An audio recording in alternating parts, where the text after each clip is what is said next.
ciclo de eleições é um ciclo que o ILP, Instituto de Políticas Públicas desta casa, realiza já há pelo menos 3 anos, está no seu 4º ano, sempre contando com a presença do nosso querido Hamilton Augusto, aqui ao meu lado, como curador deste evento. Dizer que é um prazer receber todos vocês aqui, temas relacionados ao ciclo eleitoral.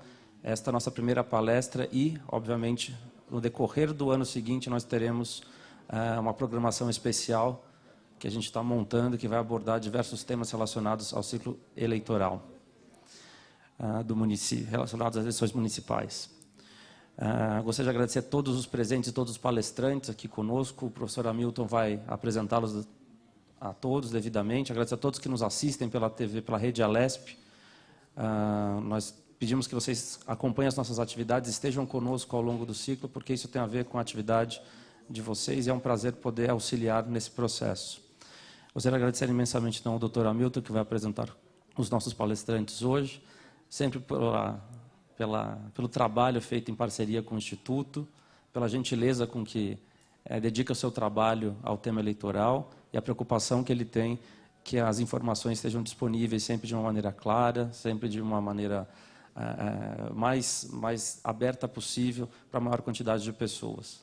Então, ele sempre dedicou e dedica o seu trabalho a fazer esse trabalho aqui junto ao ELP, e a gente é muito grato por isso. Doutor Hamilton, a apresentação, então, da noite fica a seu encargo.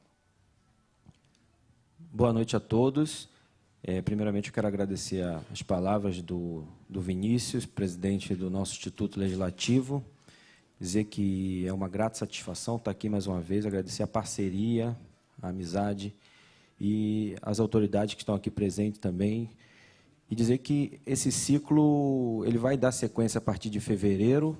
Então, a gente vamos soltando a programação dele de acordo com as confirmações, vai ser uma vez por semana, possivelmente numa quarta-feira, né, na parte da manhã, e o foco realmente é as eleições. E, em razão disso, a gente hoje trouxe aqui uma palestra do Dr.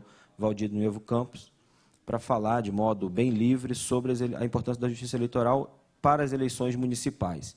Então, sem mais delongas, eu gostaria de convidar para compor a mesa de abertura o Dr. Valdir, que já está aqui em cima com a gente, vice-presidente do Tribunal Regional Eleitoral, corregedor Regional Eleitoral de São Paulo, Dr. Dimas Ramalho, conselheiro do Tribunal de Contas do Estado de São Paulo, Marcos Vignoli, nosso secretário de Desenvolvimento Regional do Estado de São Paulo, por favor. Dr. André Lemos Jorge, diretor da Uninove, ex-desembargador regional eleitoral de São Paulo. Dr. Hélio Silveira, presidente da Comissão de Direito Eleitoral da OAB São Paulo, por favor. Cabemos aqui?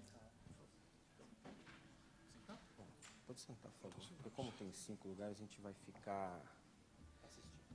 nós vamos assistir a fala inicial e gostaria de deixar a critério abertura por conta do Dr. Valdir, algumas palavras, porque depois ele vai fazer a palestra dele com a mediação do Dr. André.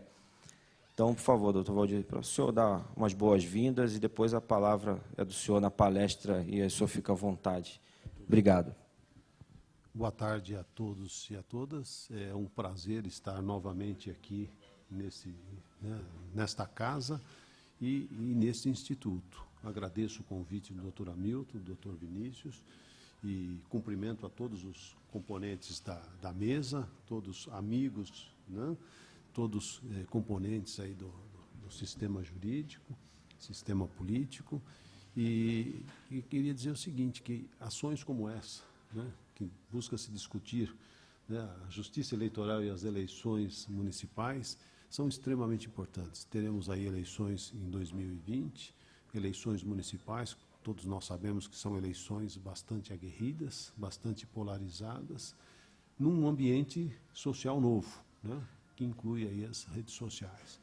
Então, acho que todo o trabalho nesse sentido é importante e todos nós que trabalhamos nessa área temos o dever de colaborar e participar dessas ações para que a gente possa aí buscar os caminhos adequados para um maior grau de legitimidade do processo político eleitoral. Então, meus cumprimentos aos organizadores do evento.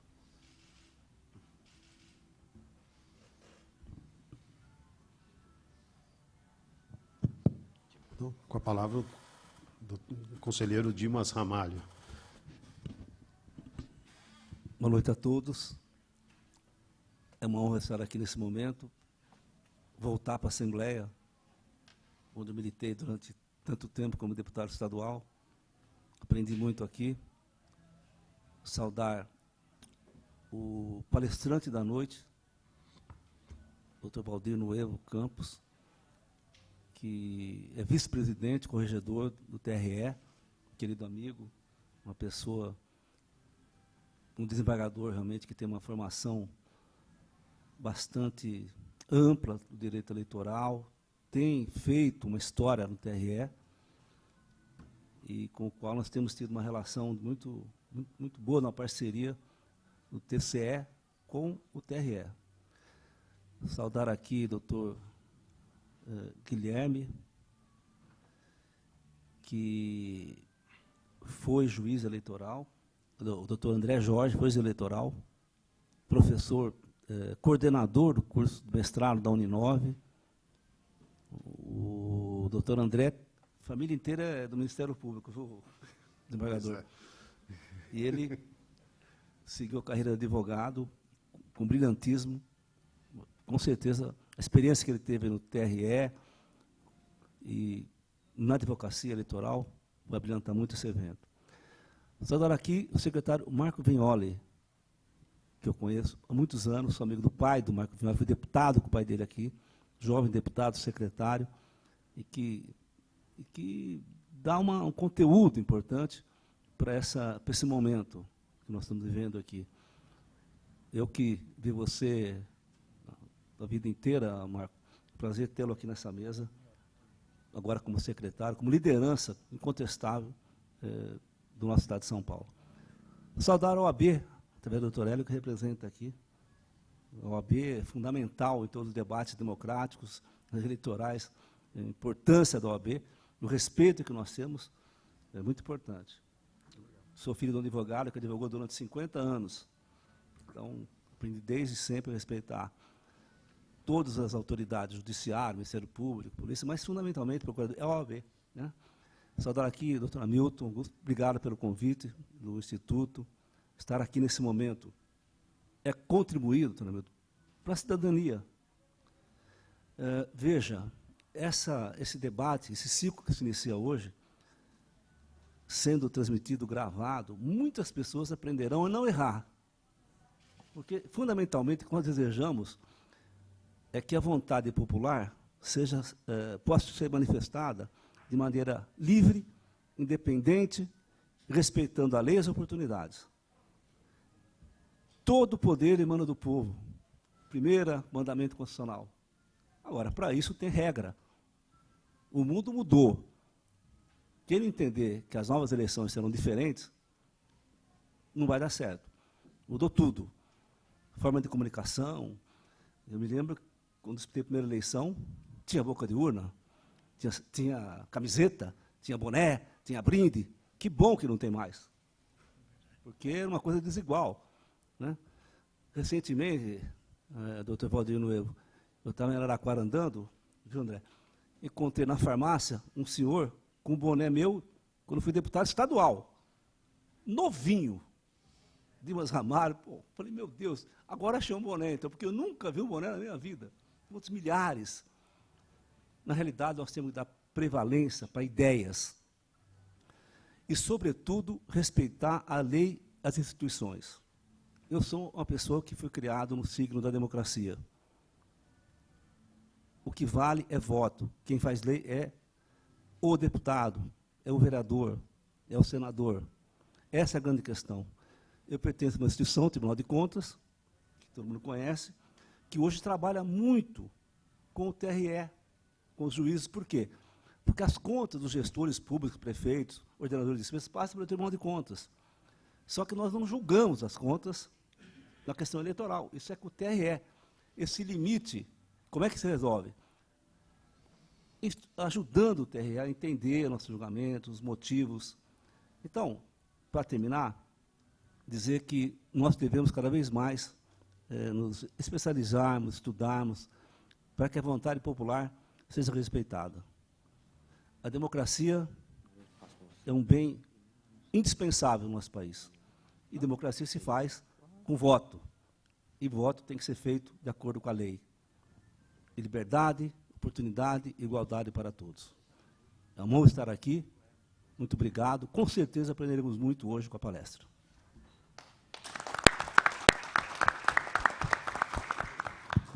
Gostaria de passar a palavra agora ao secretário de Desenvolvimento Regional de São Paulo, nosso secretário Marco Vignoli. Muito boa noite a todos. Para mim é um prazer muito grande estar aqui na Assembleia participando dessa importante iniciativa do nosso ILP, que tem feito uma trajetória consistente aqui no Parlamento Paulista e que hoje faz, talvez, uma das mais importantes mesas do início desse processo que vai se dar em 2020 em todo o estado de São Paulo. Através do Parlamento, nós temos uma frequente corrente de transmissão com lideranças, prefeitos, todos aqueles que participam da democracia brasileira. Então, para mim é um orgulho estar aqui participando dessa mesa hoje, sobretudo doutor Dimas Ramalho e doutor Nuevo Campos, representando a força das instituições aqui no nosso estado de São Paulo. Nós temos hoje uma democracia jovem, uma democracia que vai a cada vez mais se aperfeiçoando, e através de instituições fortes é que o nosso estado, o nosso país, vão atingir a maturidade devida para poder avançar, sobretudo, para um país ao qual todos nós desejamos. Nós estamos passando por um período em que cada vez mais a democracia se torna uma democracia digital, em que a informação, a tecnologia, os instrumentos inovadores que chegaram no mundo todo têm um impacto muito forte dentro das próximas eleições, assim como tiveram nas últimas eleições. Então, a informação talvez seja a principal arma que nós temos, o principal atributo que nós temos para poder preparar aqueles que irão participar democraticamente das próximas eleições. Dr. Dimas Ramalho, que além de ser um brilhante conselheiro do Tribunal de Contas, é a maior liderança da minha região. E foi durante muito tempo deputado lá, eu o conheci desde pequeno acompanhando os seus passos, e sempre, como uma das suas principais bandeiras, teve a defesa da democracia. Assim tem continuado no seu trabalho no Tribunal de Contas e feito um trabalho que orgulha a todos os paulistas que participam do processo democrático construído hoje. Nosso Tribunal de Contas é motivo de orgulho, é um tribunal rígido, mas, sobretudo, um tribunal organizado para poder fazer a nossa democracia paulista se fortalecer. Nosso Tribunal Regional Eleitoral, da mesma forma, doutor Nuevo Campos, assim como doutor André Lemos fez no seu período como desembargador do Tribunal Regional Eleitoral do Estado de São Paulo. É um tribunal duro, mas um tribunal que, sobretudo, constrói aqui no Estado de São Paulo uma democracia forte e que pôde, nos últimos anos como um todo, transformar o Estado de São Paulo e as suas disputas eleitorais em um reduto seguro e de seriedade para os agentes públicos. Nós estamos aqui com a nossa OAB também, doutor Hélio, a OAB que tem um papel fundamental nesse processo e que também atua de forma contundente em todos os nossos processos eleitorais.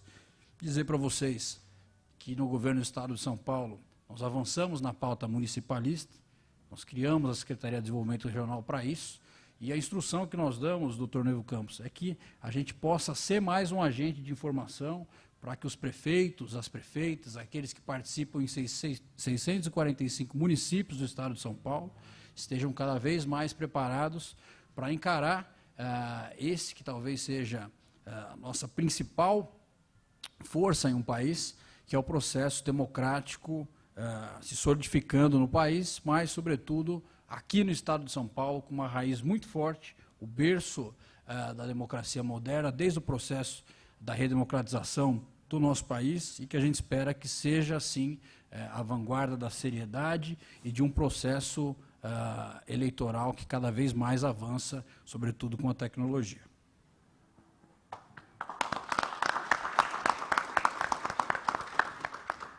Eu gostaria de, primeiramente, registrar a presença do nosso colega de profissão, Orlando Paixão, presidente da Comissão de Relação com a Câmara Municipal, da OAB também, e passar a palavra para o doutor Hélio Silveira, agora representando a Comissão de Direito Eleitoral da OAB São Paulo. Boa noite a todos e todas. Muita satisfação de estar aqui presente na abertura do ciclo A Justiça Eleitoral e as Eleições Municipais, na presença de figuras das mais ilustres, que a gente sempre admira e tem grande apreço. Então, boa noite a todos aqui dessa mesa. Ao querido doutor Hamilton, colega combativo, advogado, atuante também na Justiça Eleitoral. Aos presentes, encontro aqui no plenário amigos de longa data, advogados que brigamos e atuamos em vários processos de uma longa caminhada, a doutora Cláudia também, agora aqui na Assembleia, enfim, uma infinidade de pessoas queridas e amigas de longo tempo.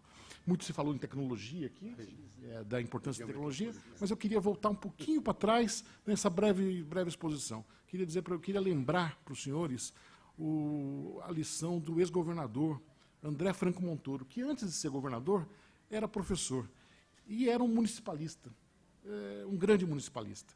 E dizia para nós todos que o cidadão que mora na cidade, ele não vive no Brasil, ele não come a federação, ele não dorme no estado, é no município. E quem resolve os problemas para ele é o prefeito, são os vereadores, e são os mais próximos das resoluções dos problemas. Isso dizia o Franco Montoro, e eu me pego muitas vezes em devaneio, me lembrando das lições do doutor Montoro, que faz falta, né, muitas vezes.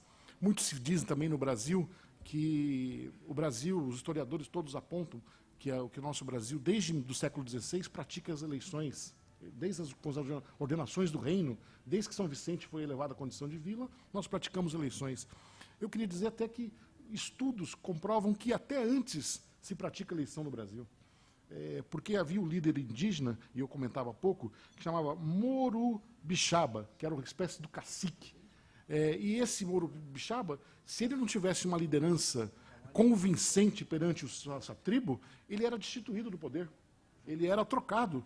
De tempos em tempos, se ele não soubesse onde plantar, onde colher, onde indicar, ele ia embora. Eles falavam, esse aqui não está servindo mais, vamos escolher outros.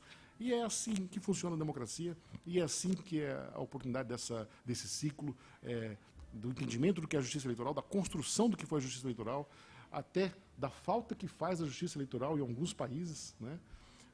E nós temos, mais uma vez, eleições municipais, que são as mais importantes, lembrando de novo a lição do doutor Franco Montoro, e é com isso que eu encerro aqui minha breve explanação, desejando a todos um excelente ciclo e uma excelente exposição, doutor Valdir Nuevo Campos. Muito obrigado.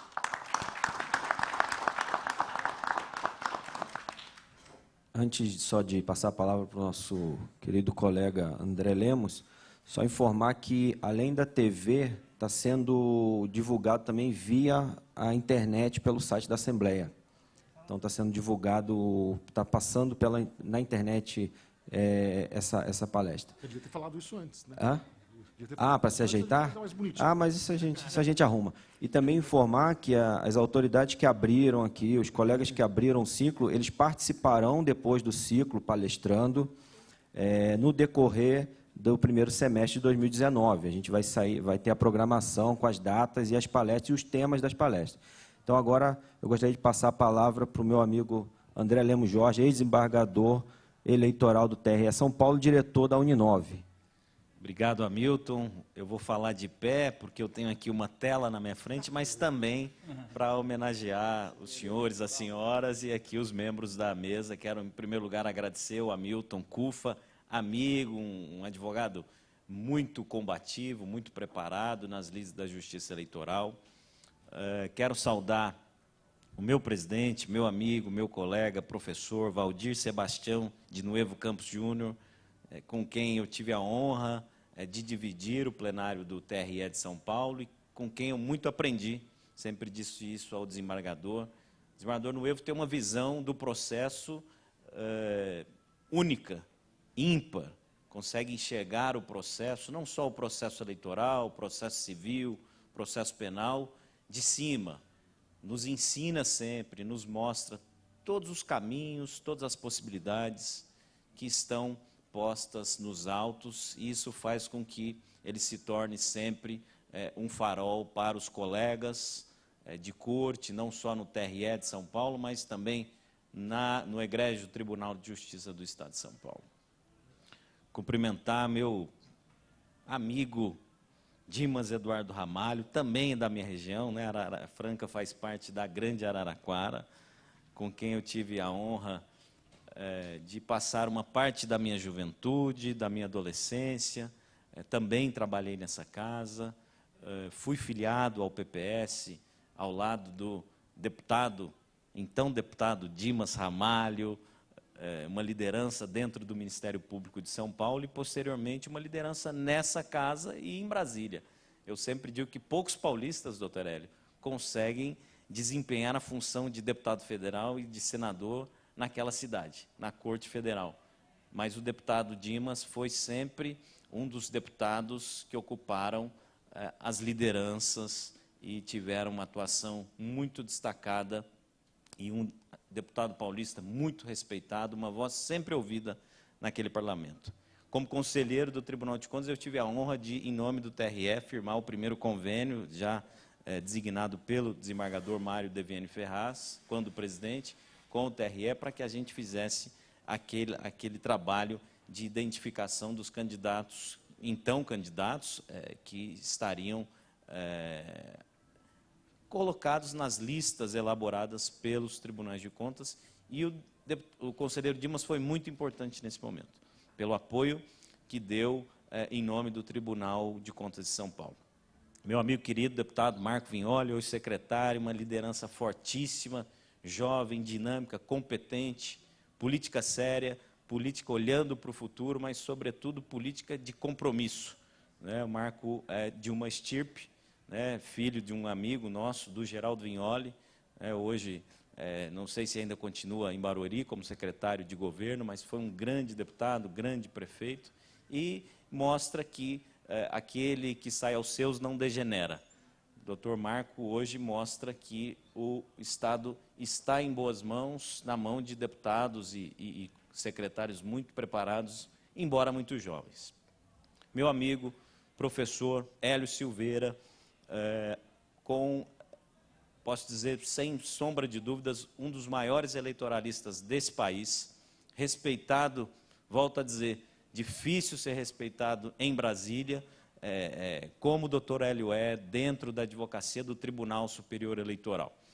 Da mesma modo como o doutor Dimas obteve um destaque em Brasília, o doutor Hélio também, no Tribunal Superior Eleitoral, tem um nome absolutamente respeitado, e eu, desde que cheguei ao TRE, recebendo o doutor Hélio em meu gabinete, cada vez que o doutor Hélio saiu, eu havia aprendido algo com ele, como um grande advogado que é. Quero cumprimentar os amigos, em nome do Júnior, amigo também antigo. Aqui vejo alunos da Uninove, me sinto muito honrado em dirigir aquela instituição, na pós-graduação, na pesquisa, no ensino e na tecnologia. Dizer que esse é um ciclo do qual participei muito em 2015, na véspera da eleição de 2016, eu dirigi a escola do TRE e nós fizemos muitos debates desses pelo Estado todo. É um momento de reflexão, um momento de debate, um momento dos assessores, dos parlamentares, dos candidatos, enfim, todos ouvirem os grandes especialistas, à exceção desse que vos fala. Todos os outros nessa mesa têm uma larguíssima bagagem, uma competência ímpar para orientar. A Justiça Eleitoral não tem essa visão punitivista. Muitas vezes a Corte é criticada, alguém ganha, alguém perde. Olha, esse tribunal é muito duro, é muito rígido, mas para alguém ganhar, alguém tem que perder. O tribunal sempre atua com muita seriedade, com muita dedicação aos processos. Cada processo é um processo, e os processos na Justiça Eleitoral do Estado de São Paulo e do Brasil não têm capa. Portanto, é o momento dos senhores e das senhoras que militam na área, que assessorarão seus candidatos, ouvirem sobretudo, o que está por vir. O doutor Hélio está há tantos anos aí, sabe que nós temos mais reformas políticas, mais reformas de resoluções, de legislação, do que eleições após a democracia. O ministro Henrique fez um levantamento, nós chegávamos à 11ª eleição, regime pós-Constituição de 88, 11 eleições, 13 mini-reformas eleitorais. Então, para um advogado, para um candidato, para um magistrado, para um membro do Ministério Público, é absolutamente confuso, porque você se depara com uma nova legislação a cada eleição. Esse é o momento das dúvidas. Estamos vivendo a sociedade, a pós-modernidade, a sociedade líquida, as relações são muito dinâmicas, a internet hoje pontua todo o processo eleitoral, desde já até o final. Mas o mais importante que eu pude, as pessoas me perguntam sobre a minha passagem modestíssima, com um nível bem abaixo da média dos magistrados que passaram por aquela corte, eu sempre disse, os grandes problemas e o maior número de problemas que surgem a um candidato é não se cercar de bons profissionais, profissionais especializados naquela área, advogados eleitoralistas, contadores especializados na justiça eleitoral e na prestação de contas eleitoral. Então, hoje, nós ouviremos as palavras do desembargador Nuevo. Eu já sei o tema, mas não vou me antecipar, e faço votos de que essas palestras continuem, Hamilton, e ao ILP também, sugiro que façam palestras cada vez com mais frequência, porque a eleição é daqui a pouco. Daqui a pouco o TSE vai começar a baixar mais resoluções, a normatização é muito rápida, por assim dizer, e os candidatos com mais assessoria, mais preparo, terão, portanto, desde o pequeno problema, a prestação de contas, às vezes, não serve para nada, julgou irregular, mas depois caça, depois declarar a inelegibilidade lá na frente.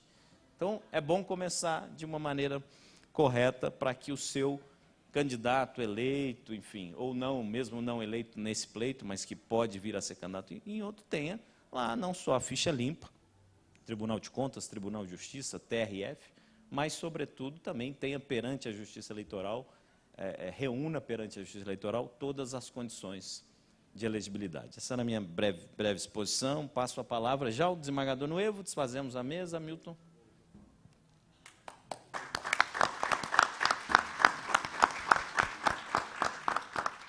Eu quero agradecer a todos que participaram dessa mesa de abertura, dizer que não é por acaso que a gente reuniu essa mesa, né? Nós temos aqui o representante do Poder Judiciário Eleitoral, doutor Nuevo Campos, doutor Dimas, que o Tribunal de Contas do Estado tem a importante missão de analisar as condições de elegibilidade de grande parte dos candidatos que irão disputar as próximas eleições, então, importante tribunal nessa questão eleitoral também.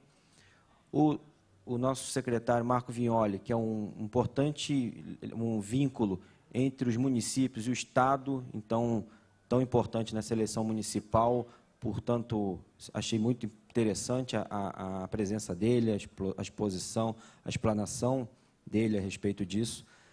O doutor Hélio, por ser membro da Comissão de Direito Eleitoral, um advogado atuante, combativo na matéria eleitoral, junto ao TRE. Nosso amigo André Lemos, por ser acadêmico, e ele falou que ele não, só os demais, mas ele foi importante na missão de 2016 das eleições e tem uma bagagem muito grande aí nesse meio.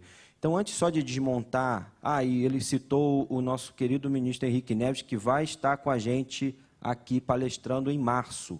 Então, ele vem, já confirmou, vai estar com a gente fazendo uma palestra aqui, talvez sobre abuso de autoridade ou propaganda eleitoral. Então, antes de desmontar, eu queria só quebrar um pouco o protocolo, pedir para a gente poder fazer uma foto aqui, nós todos, de abertura, e em seguida a gente vai ter a palestra do doutor Valdir Nuevo Campos, com a mediação do doutor André.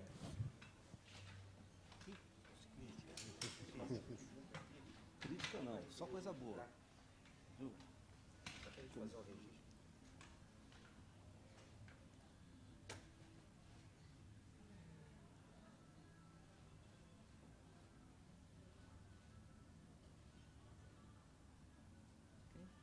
Que nem o Cleiton falava, comício é bom, só se for a favor. É isso. Já vai. Bom, então agora vamos passar a palestra principal da noite, com o doutor Valdir Nuevo Campos, desembargador, vice-presidente do Tribunal Regional Eleitoral de São Paulo, Corregedor-Geral Eleitoral de São Paulo, e a mediação do doutor André Lemos.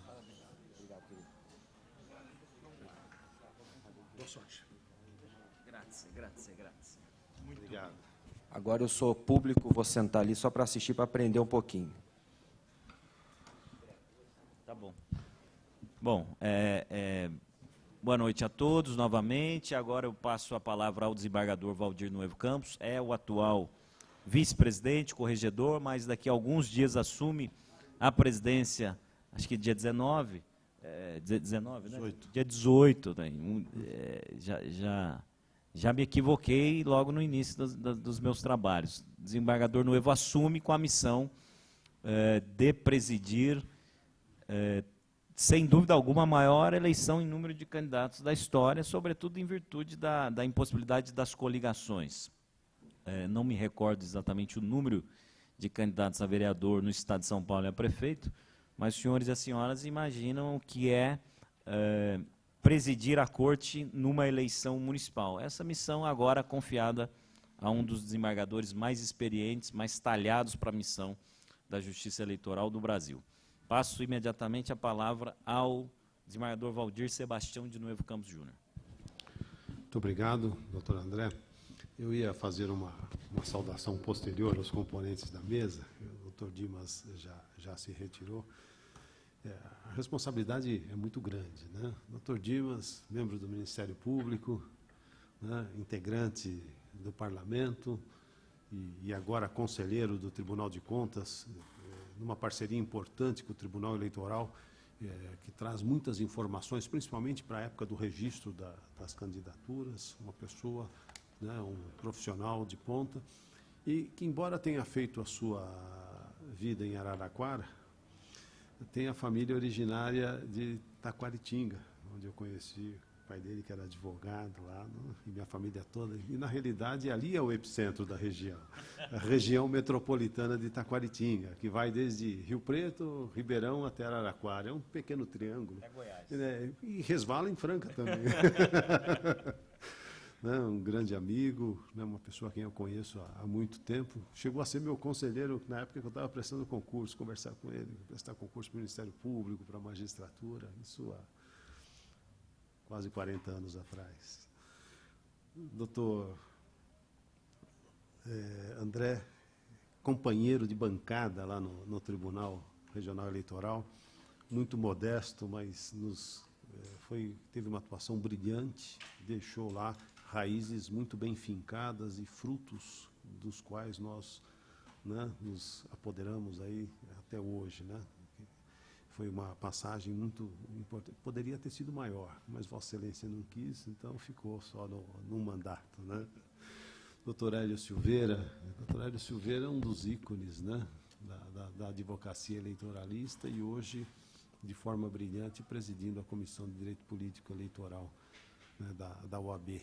Né, essa instituição tão importante. Há poucos dias eu estava me referindo, os advogados eleitoralistas são os primeiros juízes do processo político eleitoral, porque são eles que trazem o fato bruto, lapidado, e nos apresentam.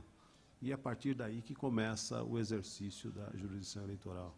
O doutor Hamilton Cufa também, né, todos com uma formação diferenciada, acadêmica, que hoje a responsabilidade aqui é grande. Mas eu vou fazer o seguinte: como é um evento de abertura, eu vou fazer uma abordagem mais assim genérica sobre o ambiente eleitoral, né?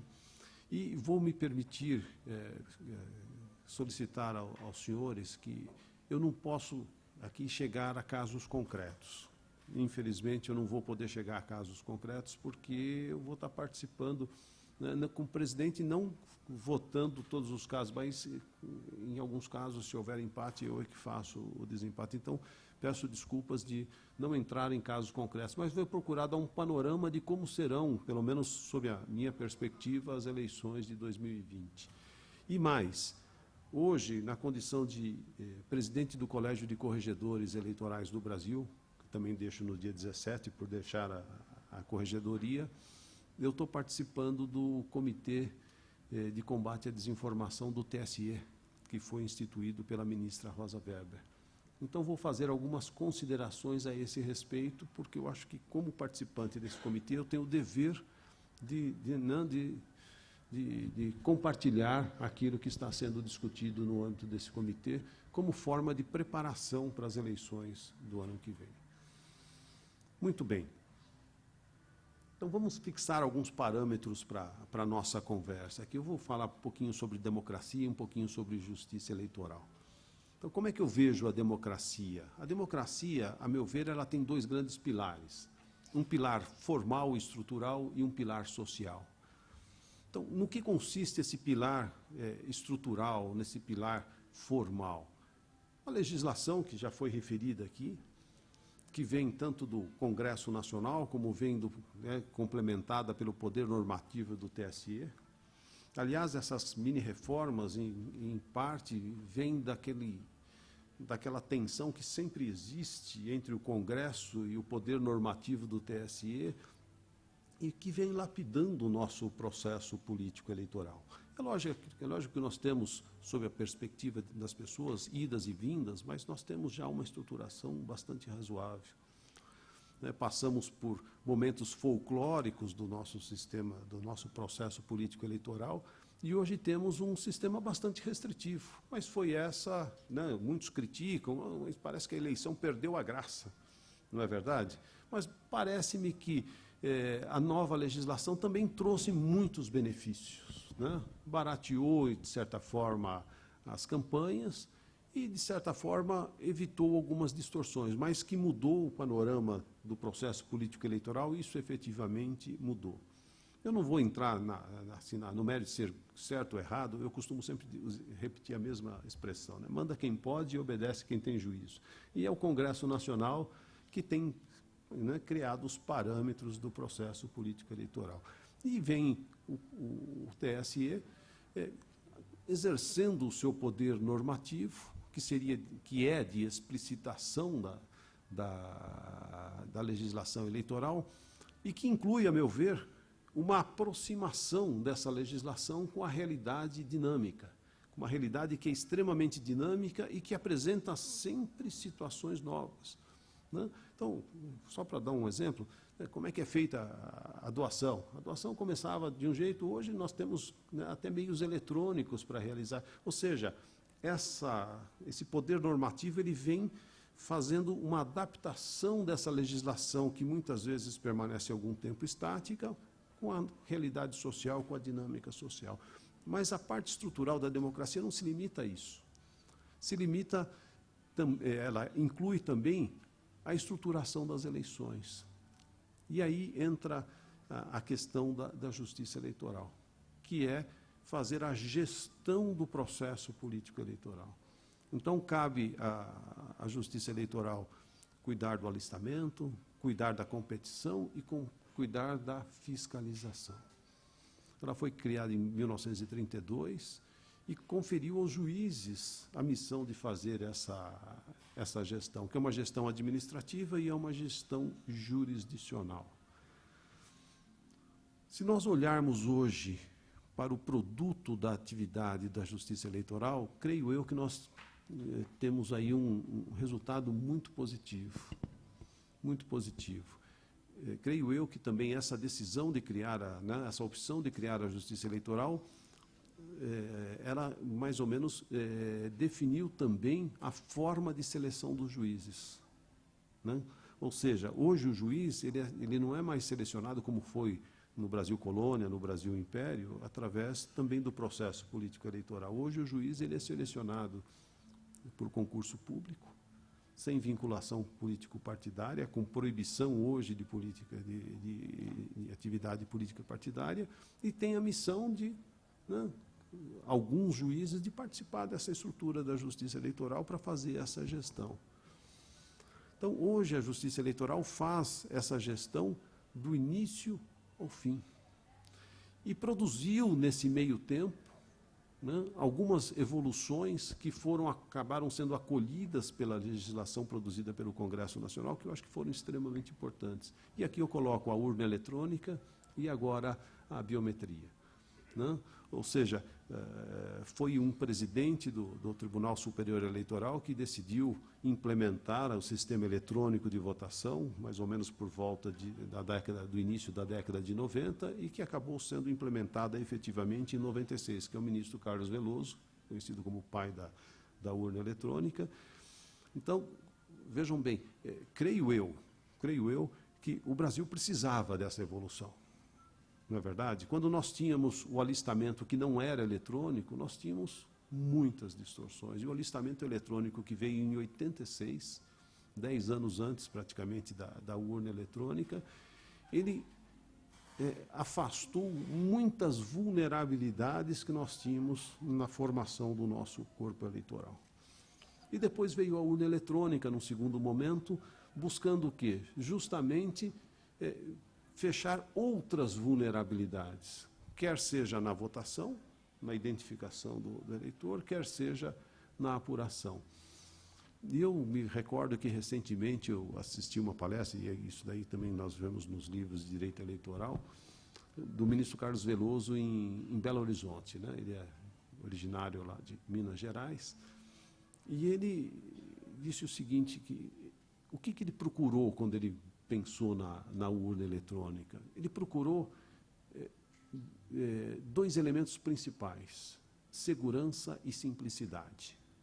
O que ele queria era isso, segurança e simplicidade. E convidou, na época, o que muito pouca gente sabe, os grandes profissionais da área de tecnologia naquela época, com uma formação diferenciada. E que produziram um aparelho que trabalha sozinho. É lógico que é desenvolvido anteriormente um programa que serve para fazer a gestão ali no momento da votação e da apuração, mas uma vez inserido esse programa na urna, ela não tem contato mais com o mundo exterior.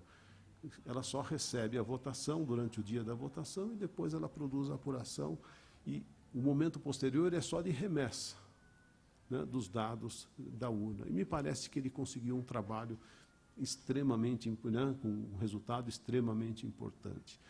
E aqui eu faço um parênteses. Eu recentemente participei de 2 eventos internacionais sobre direito eleitoral. O primeiro deles foi em novembro passado, na Cidade do México. Qual foi esse evento? Foi promovido pelo Instituto de Direito Eleitoral da Cidade do México. Mas foram convidados a maior parte dos países, todos os países das Américas, e praticamente todos estavam lá representados. Na época eu levei até 2 urnas eletrônicas, porque o foco desse evento eram inovações tecnológicas, né, na área eleitoral. Eu levei as nossas urnas eletrônicas e fiquei, assim, surpreso de ver o grau de credibilidade que as nossas urnas gozam no exterior, que às vezes eu não encontro aqui no Brasil, que eu não encontro, né, junto àqueles que estão aqui participando do nosso... E nesse evento foram apresentadas várias inovações, e eu percebi que os partidos em geral, os países em geral, os respectivos congressos permitem o avanço até a votação eletrônica, mas nenhum deles permite a apuração eletrônica. E eu cheguei a conversar com algumas professoras de ciência política para tentar entender essa lógica, e a preocupação desses congressos é com a apuração. Mas eu acho que eventos recentes têm mostrado que a apuração tradicional ainda é muito vulnerável, e que o nosso sistema de apuração eletrônico ainda, né, está se mostrando como um avanço importantíssimo do nosso. Se nós olharmos o resultado da eleição de 2018, alguns dados empíricos eu acho que se revelam como suporte dessa credibilidade. Renovamos praticamente 50% do Congresso Nacional, alguns líderes políticos tradicionais não se reelegeram, e pela segunda vez nós tivemos a mudança do poder, né, de mãos do Poder Federal. Se a urna fosse controlável, nada disso teria acontecido. Isso sem todas as auditorias, né, os processos de controle que nós temos. Eu costumo dizer que até mesmo membros do Poder Judiciário que exercem a jurisdição eleitoral não conhecem esses sistemas de controle. E, por vezes, quando têm um contato com as respectivas comunidades, encontram dificuldade até de defender essa segurança. Talvez seja até uma questão de haver uma divulgação maior disso. Não sei se os senhores já ouviram falar aqui na apuração paralela. Então, falei dos dados empíricos da eleição. A apuração paralela é uma apuração, é um tipo de apuração que me parece traz para nós elementos importantíssimos sobre a segurança da urna. Não sei se todos conhecem, mas eu vou aqui dar umas pinceladas rápidas de como funciona. Na véspera da eleição, com um globinho daqueles de jogar loto, né? São sorteadas 5 urnas no estado, 3 do interior, 2 do Grande São Paulo e 1 da capital. Essas urnas são trazidas imediatamente para São Paulo e esse sorteio é feito com ampla divulgação, participação da OAB, dos partidos políticos, do Ministério Público, da imprensa. Né? Trazemos essas urnas para São Paulo, são chamadas crianças normalmente para fazer a votação. Então, em cada urna são distribuídas para as crianças cédulas mais ou menos no número do comparecimento histórico em cada uma dessas urnas. As crianças recebem a relação dos candidatos e votam livremente. Quantas vezes quiserem, até completar aquele número de cédulas. Essas cédulas são guardadas numa urna de lona, são lacrados com a presença de todos. E aí, no dia seguinte, no dia da eleição, são montados 5 locais lá no tribunal, e que representam como se fossem 5 locais de votação.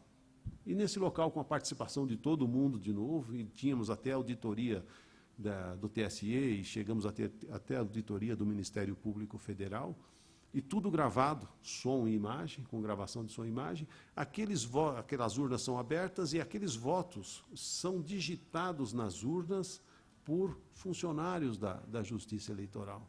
Funcionários treinados para isso. E antes de digitar, ele é obrigado a mostrar o voto para a câmera, para que haja a gravação da imagem, ele é obrigado a dizer qual é o número que ele vai digitar e depois ele digita.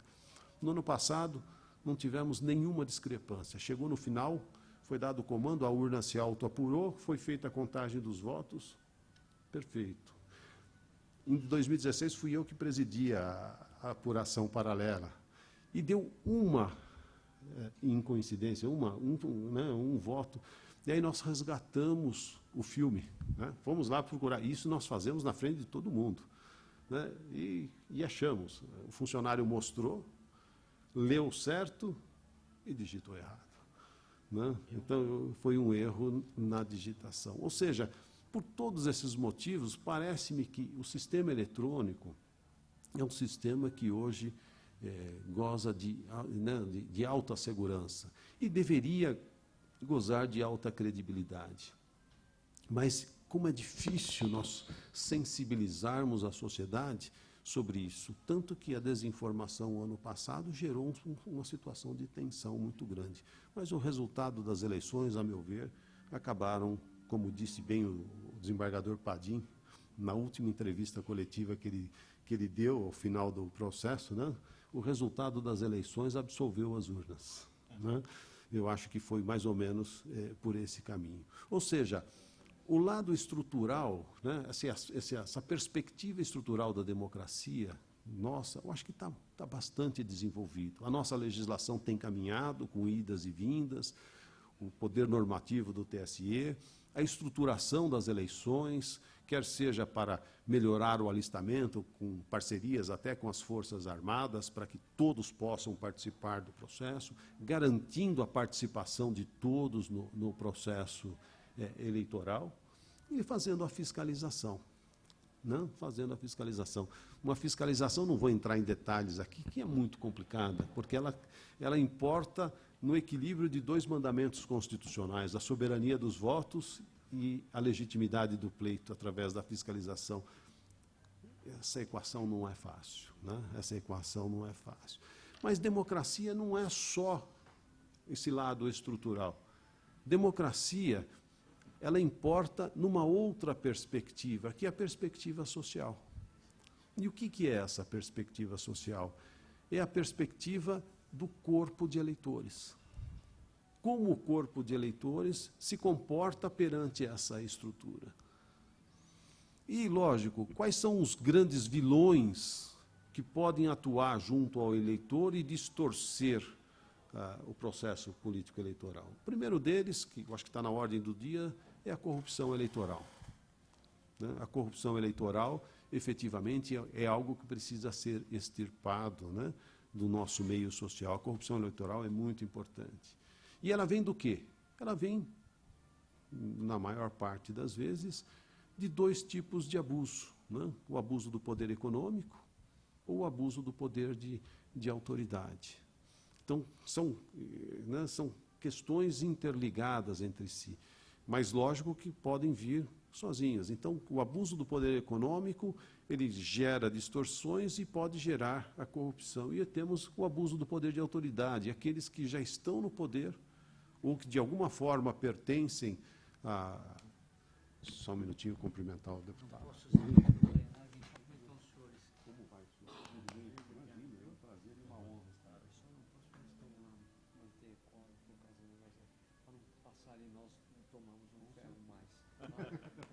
Obrigado. Desculpa, estava falando aqui do poder eleitoral, né, do poder econômico. Então, acho que se nós formos na história, o grande vilão de todos é o poder econômico. O poder econômico sempre subverteu qualquer tipo de organização social. E temos o abuso do poder de autoridade, né, daqueles que já de alguma forma pertencem ao poder instituído, pertencem à administração pública e de alguma forma atuam distorcendo o processo. Mas temos ao lado desses um outro elemento importantíssimo de distorção, que pode inclusive veicular os outros tipos de distorções, que são os meios de comunicação social. Né? Os meios de comunicação social. Ou seja, os grandes meios de comunicação, os tradicionais, que hoje estão sendo, vamos dizer assim, eles comandavam a forma de comunicação, principalmente durante o processo político eleitoral, mas que estão sendo, assim, afetados de forma importante por uma nova forma. Antes nós tínhamos o jornal, nós tínhamos a televisão, tínhamos o rádio, tínhamos a propaganda, temos a propaganda paga, a propaganda, né? Mas chegaram agora as redes sociais. Então, nesse aspecto que eu estou colocando aqui, né, no aspecto, na perspectiva social da democracia, então, o que esses vilões do processo político eleitoral podem produzir?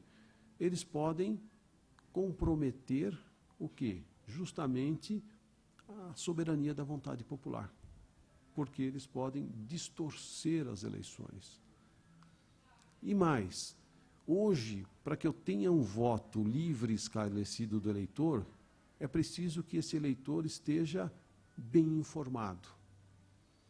Então, além de tentar evitar o abuso do poder econômico, o abuso do poder de autoridade, o uso abusivo dos tradicionais meios de comunicação social, né, que podem estar inseridos nesses outros tipos de abuso econômico e de autoridade, eu tenho também os meios de comunicação social, né, atuando de forma importante, hoje, através também das redes sociais. Então, chegaram as redes sociais. Alguns anos atrás, chegaram as redes sociais. E eu costumo dizer o seguinte, o eleitor, para poder se comportar adequadamente, ele precisa de informação, mas precisa de informação de qualidade. E mais que isso, ele precisa de informação de qualidade e ele precisa ter a capacidade de decodificar essa informação. Então, o eleitorado precisa, primeiro, de acesso aos bens sociais. Se ele não tiver um adequado acesso aos bens sociais, fica prejudicada a capacidade de receber adequadamente as informações. Mas eu preciso também ter um controle das informações. Quando nós falávamos dos meios tradicionais de comunicação social, o controle eu acho que era evidente, quer fosse para o bem, quer fosse para o mal. Não é verdade? Uma notícia para chegar numa página desse jornal passava por inúmeros filtros. E às vezes nem chegava. Não é verdade?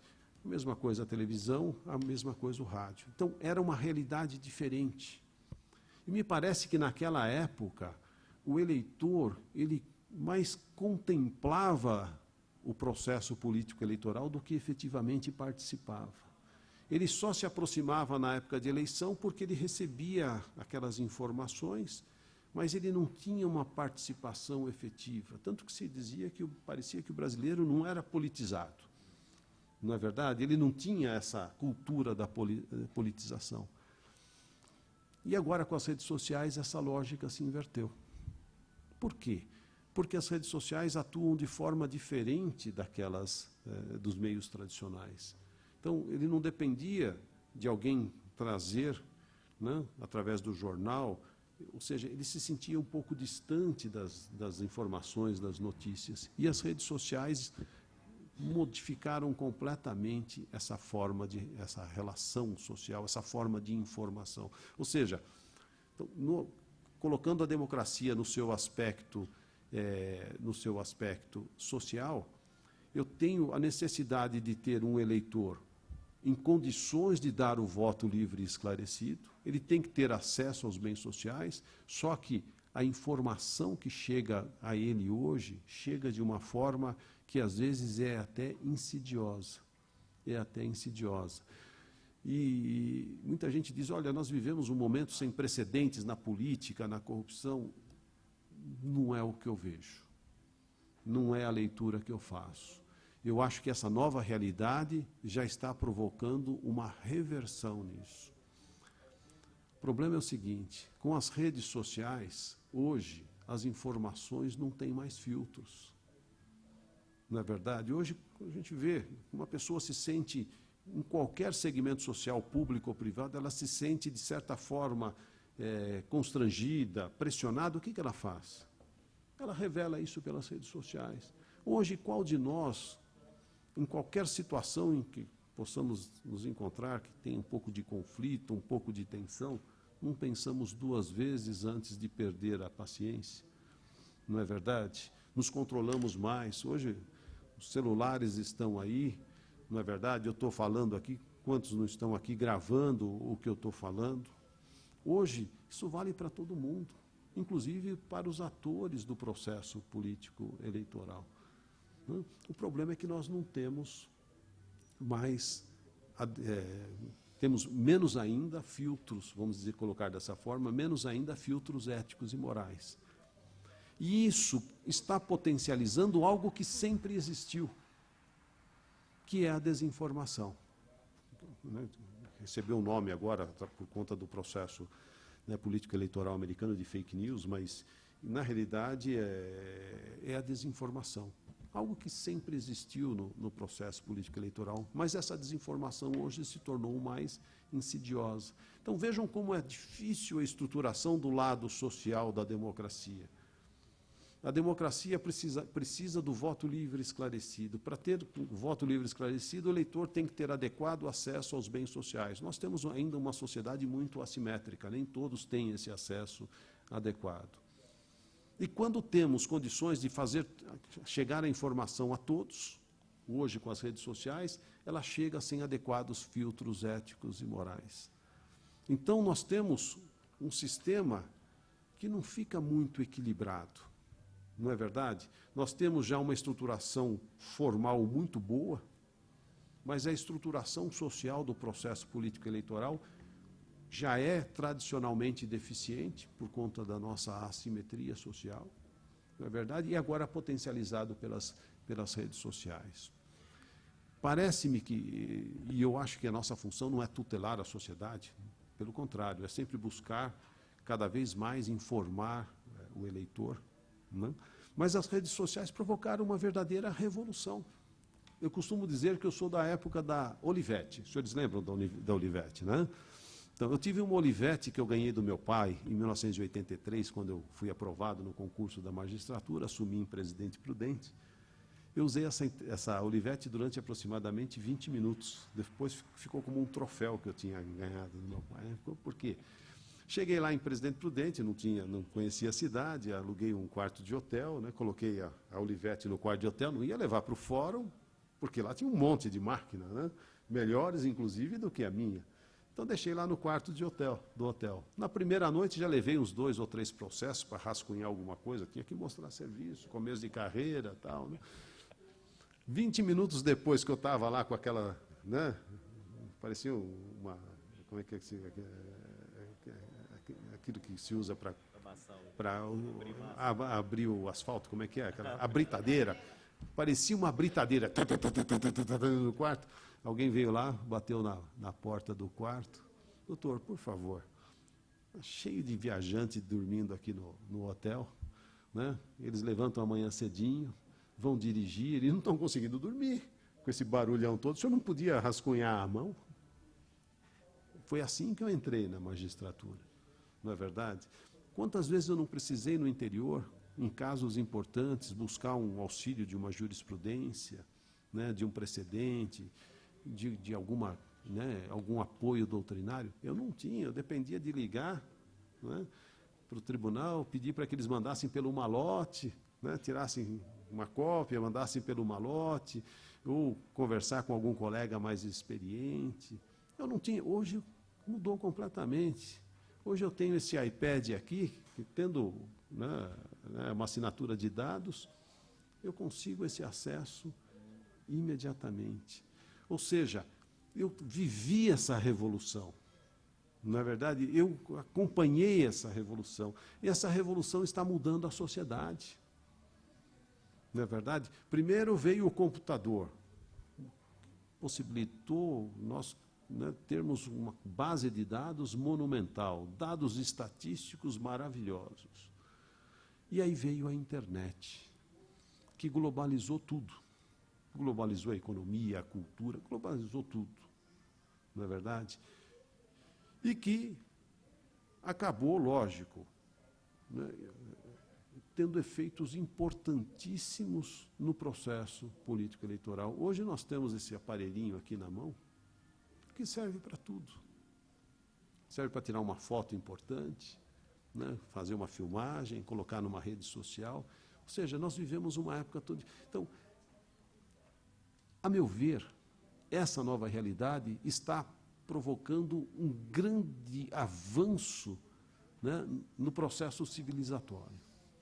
Porque hoje não existe mais possibilidade, onde funciona a internet, lógico, eu preciso ter a internet, onde funciona a internet, e ter controle das informações. Então, o que eu preciso hoje é aprender a fazer a gestão dessas informações. Eu acho que é isso que dá essa sensação para as pessoas de que nós vivemos um momento sem precedentes. Pelo contrário, nós já estamos retornando.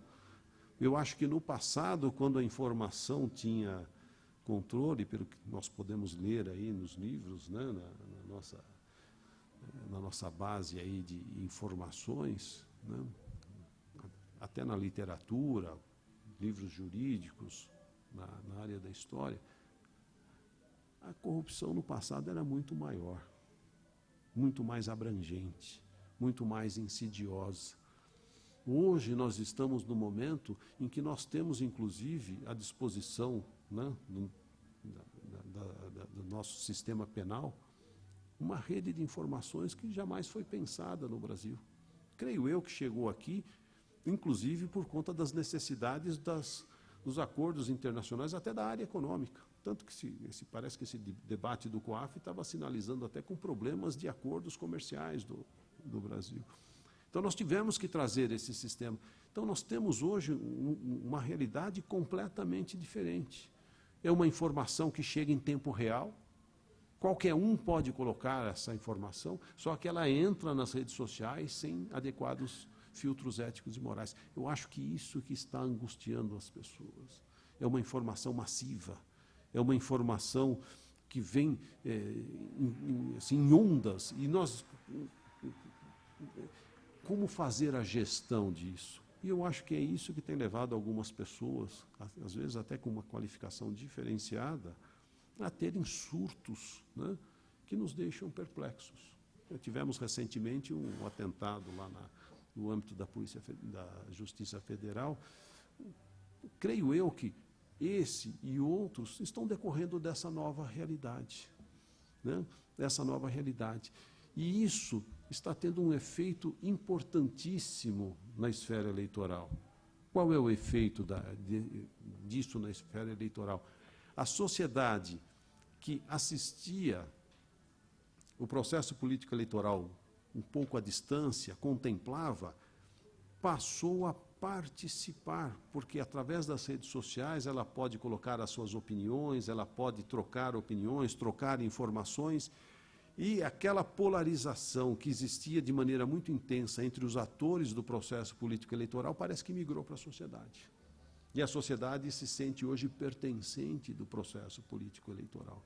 Quem, o ano passado, não teve algum tipo de problema no seu grupo de WhatsApp da família, no seu grupo de WhatsApp entre amigos, porque cada um tem uma perspectiva diferente do processo político eleitoral, cada um postava algo diferente, e isso começou a angustiar as pessoas, a acirrar os ânimos. E eu acho que essa nova realidade projeta algo sério para as próximas eleições, que são municipais, né? E é isso dentro dessa perspectiva social da democracia. Então, na perspectiva estrutural, nós temos uma legislação já bastante evoluída, a Justiça Eleitoral fazendo a gestão e trazendo inovações tecnológicas em conjunto com o Congresso Nacional, que tem elevado o grau de legitimidade do nosso processo de votação e apuração, só que na esfera social ainda nós encontramos alguns problemas para obter o voto livre e esclarecido. E hoje a desinformação é extremamente importante. As redes sociais, a meu ver, e isso daí alguns especialistas dizem isso, elas provocam uma falsa sensação de privacidade. Eu posso perguntar aqui, quem é que não tem Facebook? Quem é que não tem rede social? Alguns podem não ter, optaram por não ter, mas estão fora da praça digital. Então, aquele que não tem o Facebook, e alguém chega, puxa, você estava naquele casamento, você estava naquela solenidade, puxa, como é que você sabe? Eu não postei nada. Não, mas um amigo seu postou e está lá a fotografia de todos ali, participando, né? Uma mulher chega para mim, mas que vestido bonito, você estava lá naquele casamento. A minha esposa, que é juíza, resolveu fazer um perfil fake. Lógico, para acompanhar os filhos, né? Não durou 24 horas. Não durou 24 horas. Eu tenho uma filha que é um terror nessa área. No dia seguinte ela falou, mãe, que perfil fake legal, que nome legal que você colocou lá, tal. Para que você fez isso? Ah, saia justa, né? E ela escorregou para cá, escorregou para lá, e lógico que a minha filha percebeu qual era a finalidade principal disso. Todos nós estamos nessa... E isso compromete, isso daí leva a um problema sério. Então, o juiz hoje, ele tem que ter postura adequada perante as redes sociais, porque dependendo do que ele postar, ele compromete a sua isenção. O político precisa ter uma postura adequada, porque dependendo do que ele postar nas redes sociais, ele pode ser responsabilizado por aquilo durante o processo eleitoral. Não é verdade? Hoje, a legislação considera crime e ilícito eleitoral também a divulgação de fatos inverídicos. Tivemos uma modificação recente na legislação. Ou seja, hoje nós precisamos cuidar de forma importante dessa realidade. Tanto que eu tenho conversado com os juízes eleitorais para a preparação para as próximas eleições e pedindo que eles conversem com a comunidade. É preciso que as pessoas estejam preparadas para fazer essa decodificação, né? Separar o joio do trigo. Hoje, nós não podemos ficar numa postura de contemplação. Nós temos que ter, a Justiça Eleitoral tem essa missão. E nós estamos procurando fazer com que a Justiça Eleitoral cumpra essa missão de esclarecer a sociedade. Então, eu sempre peço 3 coisas aos juízes eleitorais.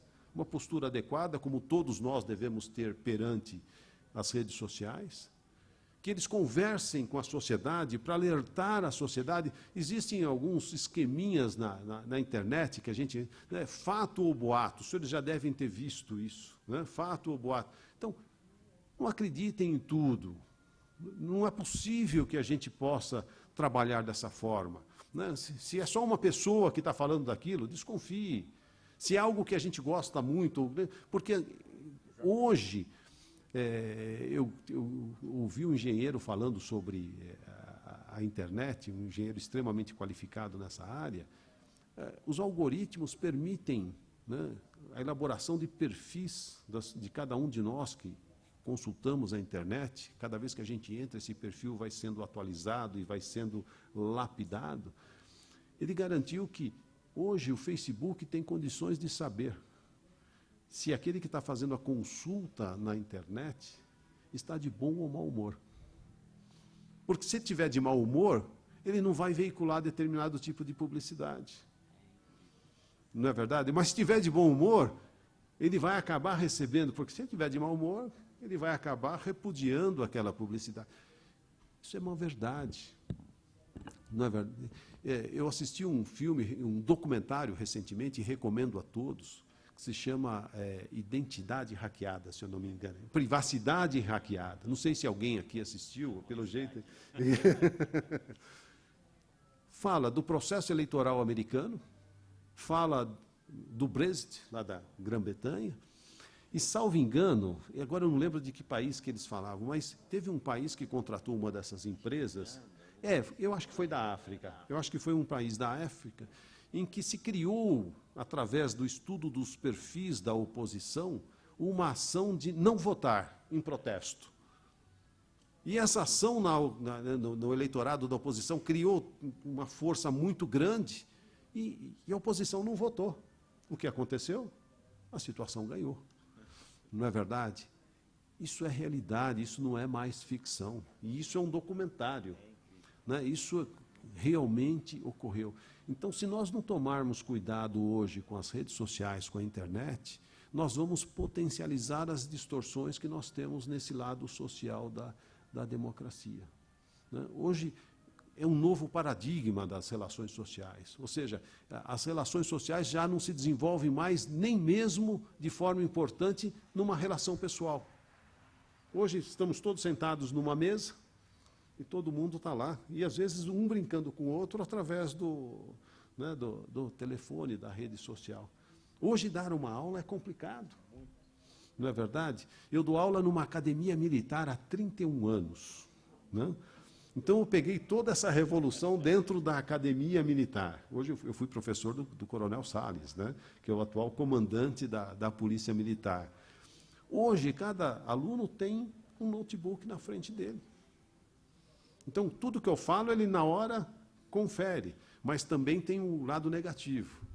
Né? Ele pode estar numa rede social, ele pode estar, na verdade, completamente fora, né, do ambiente da aula. Ou seja, nós vivemos hoje um momento completamente diferente. E, senhores, esse é um risco muito grande. E essa é a mensagem que eu trago do Comitê de Combate à Desinformação do Tribunal Superior Eleitoral. E é um risco tão grande que nós temos, e todos aqui devem conhecer, inúmeras entidades, né, públicas e privadas, trabalhando com isso, preocupadas com isso, alertando a população para isso. E hoje, eu pude ver no recente evento que teve no mês passado, também no México, mas aí foi mundial, né, sobre direito eleitoral, é um problema geral.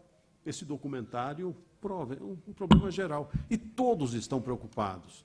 E como existe um receio muito grande, né, de uma normatização muito pesada, creio que também por esse motivo, e pelo que já ocorreu na eleição passada e na eleição retrasada, as redes sociais eu acho que estão muito mais próximas e permeáveis a alternativas que buscam também minimizar os efeitos da desinformação. Já praticamente todas elas celebraram lá um termo de cooperação com o TSE, e todas elas estão desenvolvendo algumas ações que serão reveladas agora, né, no final deste ano e no início do ano que vem, né, com a finalidade de buscar também colaborar com a minimização dessa questão das fake news, da desinformação.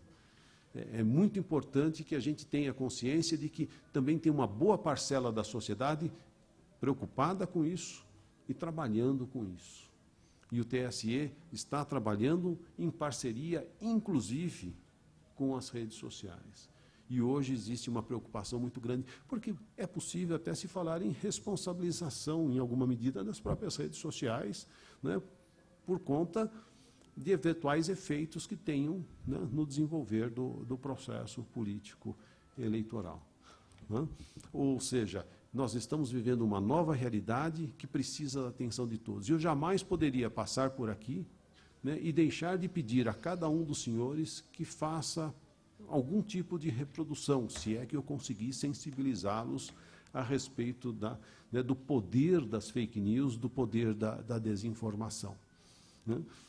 Então, imagine o ano que vem, eleições municipais que já são extremamente polarizadas, num ambiente em que hoje as pessoas não mais contemplam a política, mas participam através das redes sociais, a desinformação, né,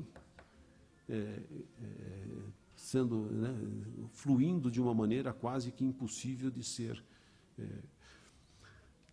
controlada. Eu costumo, nessas abordagens que eu faço, é que hoje eu não avisei com antecedência e não tinha aqui, mostrar um filme, um pequeno vídeo, que os senhores encontram na internet, e aqueles que não viram, por favor, procurem e assistam. Aliás, a primeira pessoa que me falou desse vídeo foi o Dr. Hélio. Dr. Hélio, eu uso esse vídeo até hoje, né? Eu uso esse vídeo até hoje, que trata da Fernanda Gentil, né? A Fernanda Gentil lá é a protagonista principal desse vídeo, em que ela procura mostrar, né, através de uma simulação que eles fizeram lá com o poder da desinformação. E no meio desse vídeo é projetada uma entrevista com a Yasmin. Quem é a Yasmin? É a filha daquela senhora do Guarujá, que foi morta porque foi confundida com uma mulher que estaria sequestrando crianças, né? Quando, na realidade, esse fato era completamente inverídico, segundo ela relata nesse depoimento que ela dá durante esse vídeo. Foi uma brincadeira de mau gosto de um ex de uma outra mulher do Rio de Janeiro, só que isso acabou sendo veiculado pela internet, chegou no Guarujá, confundiram a pessoa que estaria, né, praticando esses, né, supostos crimes com a mãe dela, amarraram numa motocicleta e ficaram arrastando ela pelo bairro. Ela bateu a cabeça e acabou falecendo. É lógico que, contando assim, é uma coisa. Os senhores assistindo o filme e vendo a emoção da moça contando a história da mãe dela, eu acho que é um filme mais tocante, né? Eu acho que mostra de maneira mais... Então, como a Fernanda Gentil coloca no filme lá, né? Uma mentira virtual que acaba com a vida real da pessoa. E num prazo que, às vezes, não dá tempo de nada, né? O doutor Hélio está aqui, né? O doutor André está aqui. Por vezes, no processo político eleitoral, não é possível, não há tempo para fazer absolutamente nada. Nós tivemos uma eleição suplementar, me permitam aqui não identificar locais, nada, porque ainda está em andamento, né? Mas nós tivemos uma eleição suplementar no município em que o prefeito foi cassado, teve problemas, inclusive, com a justiça criminal, teve algum tempo no sistema penitenciário. Na eleição suplementar, tinha um candidato dele e tinha um candidato da oposição. O candidato da oposição estava lá na frente nas pesquisas, né? 3 dias antes da eleição, começou a circular pelas redes sociais no local uma cópia falsificada, de uma portaria falsa da Polícia Federal, em que constava que aquele sujeito que estava lá, o candidato que estava lá com a preferência da população, estaria praticando crime contra menores. Em 3 dias ele perdeu a eleição. Parece que já existe, né, uma ação eleitoral em curso, já se está apurando a origem dessa desinformação, ainda que esse outro que foi eleito seja cassado. Pergunto aos senhores, o prejuízo político, o prejuízo social e o prejuízo financeiro que isso causa são inestimáveis e irrecuperáveis. É lógico que existe meio para ir atrás. Então, é isso que eu também quero colocar. Vai vir uma normatização um pouco melhorada, um pouco mais aprimorada sobre a questão da desinformação. Mas se nós ficarmos esperando só essa normatização, eventualmente a representação, a ação eleitoral não são suficientes e nem tem celeridade, às vezes, suficiente, ainda que se peça o exercício do poder de polícia por parte do juiz eleitoral, não há tempo suficiente para impedir a distorção e a ocorrência de algum fato que vá efetivamente distorcer o processo eleitoral. É por isso que eu conclamo a todos a se envolverem nesse processo de prevenção, nessa ação de prevenção, de conversarem, de replicarem a necessidade dessa postura, de buscar o quê? Buscar alertar as pessoas, né, sobre a insidiosidade da desinformação. Eu acho que a soma dessas duas providências é que poderá minimizar eventuais problemas, né, nas eleições. Eu fico com medo até de uma polarização que possa levar até a violência física. Né? O que não é difícil, já aconteceu muito sem as redes sociais, com as redes sociais, e eu não quero que isso ocorra na minha gestão. Não irá. Não é verdade? Eu não gostaria que isso ocorresse na minha gestão. Então, eu acho que assim, a mensagem que eu, né, gostaria de trazer aos senhores e que trouxe aos senhores é nesse sentido. Vamos ter uma postura proativa. Hoje a desinformação é um elemento importante. É lógico que nós temos N, né, discussões importantes a serem desenvolvidas. O formato do nosso sistema eleitoral, né, financiamento da campanha, participação da mulher no processo político eleitoral. Nós temos N questões a serem discutidas, equacionadas, a democracia interna dos partidos, né, uma questão tão complicada, mas aqui eu preferi focar na questão da desinformação. Até porque, participando desse comitê, eu me vi no dever de compartilhar essa preocupação com os senhores e dizer, olha, muitas providências estão sendo tomadas, mas nós não podemos ficar esperando que uma legislação, um regramento restritivo venha e resolva o problema. Se nós não tivermos uma postura proativa de buscar o esclarecimento da sociedade a respeito dessa questão, nós teremos problemas, né, nas eleições do ano que vem. Muito bem, espero não ter cansado os senhores, né, espero não ter aqui né, extrapolado muito o tempo que eu deveria usar para falar, mas espero ter, de alguma forma, sensibilizado os senhores sobre essa questão tão importante que é a desinformação. Obrigado pela atenção de todos.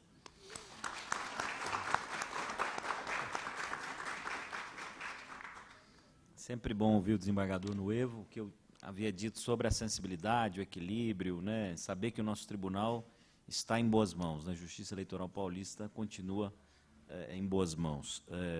Algumas pinceladas muito breves, até porque a palestra foi absolutamente completa, sobre realmente a questão da violência física. Ontem, durante a palestra de Sua Excelência o desembargador Nuevo, o desembargador Padim, na Uninove, com os cartórios, a gente conversava ali fora e é algo que pode acontecer. Claro, faço votos que não aconteça no seu mandato, e não aconteça numa eleição, mas o que falta para que essa polarização na rede social saia, e deve acontecer por aí também, a gente não recebe as notícias sobre esses fatos diariamente, mas o que falta para que essa polarização nas redes sociais chegue às ruas? O que falta para que, daqui a pouco, a Avenida Pedro Álvares Cabral ou outra avenida não vire um campo de batalha. Olha, vamos marcar aqui pelo Facebook uma batalha. Isso existiu muito com o time de futebol. Porque não, a torcida está tão forte, né, para candidato de cá, polarização de lá, porque nós vamos brigar na Avenida Ibirapuera, em frente ao Shopping Ibirapuera. O que falta para isso? Essa é a dúvida. Ontem nós nos perguntávamos, será que está tão distante? Eu faço votos para que isso não aconteça, desembargador Noivo, sobretudo no mandato de Vossa Excelência e no mandato de ninguém. Mas pode acontecer, é muito próximo. A privacidade hackeada, quem não assistiu, deve assistir. Sobretudo quem trabalha na área de eleição, é algo absolutamente impressionante. E esses dias eu também recebi na universidade um sujeito que falava isso. A publicação não entra hoje na sua rede. Você está lá lendo um portal. UOL, Terra, enfim, não sei se existe. Ou um jornal. E aí entra uma publicidade na sua timeline lá, na sua página, mas eu não sabia disso.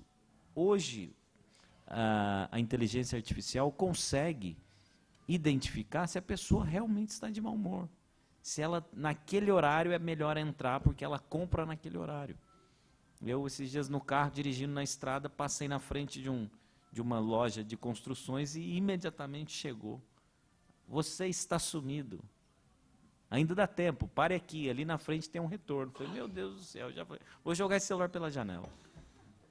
Isso aqui é algo, não é simplesmente um meio de comunicação, é um instrumento de dominação. A Assembleia Legislativa, acredito que todos aqui sejam funcionários da Assembleia, ou não, ou enfim, estão aqui por algum motivo. O direito cuida de fatos sociais, sobretudo de fatos pretéritos. O direito vem após a realidade social que já se impõe. Não é missão do direito atingir fatos futuros que não existem, realidades sociais ainda desconhecidas. Quem cuida do futuro é a educação. A educação pode preparar o futuro, pode preparar uma nova mentalidade, uma nova geração. Essa casa, as câmaras municipais, olhei aqui para o doutor Hélio, a comissão de direito eleitoral, usar esses espaços, os plenários vazios. Talvez a nossa geração aqui esteja perdida já. Mas as novas gerações, por que não ocupar esses plenários aos finais de semana, os plenários da ordem, das universidades, da academia, dos tribunais, levar os jovens, os adolescentes e, olha, você verificou se essa informação é realmente verdadeira? Por que que as pessoas hoje, na rede social, se sentem impunes? Eu nunca vi o Júnior, nunca. Eu me sinto no direito de, no Facebook, dizer que o Júnior é isso, aquilo, xingá-lo, agredir a família e dizer que ele não entende nada do que está falando.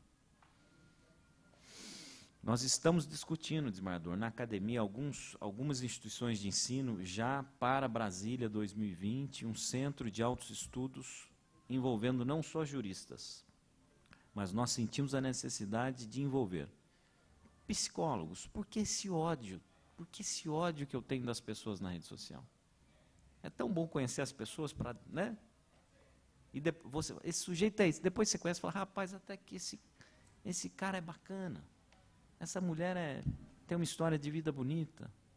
Psicologia, sociologia. Por que que na hora que o sujeito diverge, tem lá 1000, aí vem um falando, né? No Facebook, no Instagram. Eu acho que não. Pronto, ele é massacrado. O efeito manada. Sociologia. Se a gente não botar um sociólogo para discutir isso. Depois, profissional de tecnologia da informação, Big Data, robotização.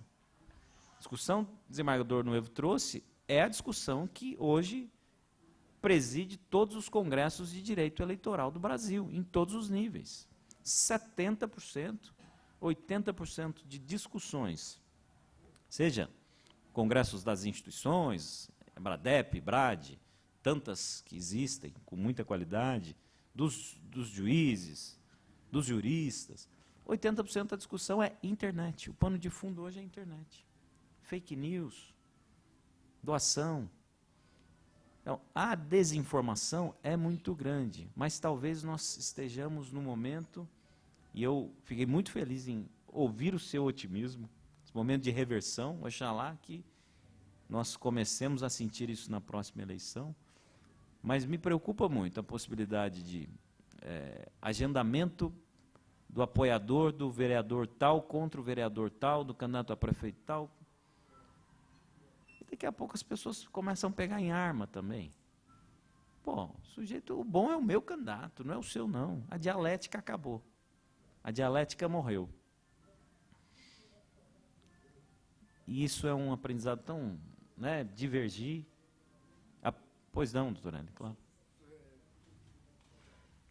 Pegar uma carona na discussão, e uma coisa que me preocupa é o seguinte, está em debate no Congresso Nacional não, no Supremo Tribunal Federal, se aventou a hipótese também da discussão de inconstitucionalidade de um dispositivo do Marco Civil sobre remoção e responsabilidade dos provedores. E esse é um tema muito sensível, porque os provedores, de alguma maneira, e isso eu até gostaria talvez do compartilhamento de informação do desembargador Nuevo, que tem participado desse comitê nacional, os provedores eles são muito fechados na discussão de uma medida mais efetiva para a remoção de conteúdo. Exatamente. Recentemente, nós vimos aí um abaixo-assinado contra o ministro Gilmar Mendes, pelo impeachment do ministro Gilmar Mendes, correndo, com milhares de assinaturas que tinha anunciado, virou até uma informação. Quando se foi verificar, a maioria disso eram robôs. Exatamente. Bots funcionando. Né? E os provedores se defendem muito, dizendo o seguinte, eu não posso restringir a liberdade de expressão das pessoas. Ficam dois conceitos, um brigando com o outro, né? A proteção ao ambiente democrático e a liberdade de expressão. Então, Vossa Excelência até referiu que o Facebook, o Twitter, as redes têm participado desse debate. Mas aí, dentro da preocupação que trouxe o doutor André aqui, de evitar esse clima de guerra, da preocupação com violência, muitas delas são fabricadas. E aí nós precisamos de uma atitude mais efetiva também dos provedores.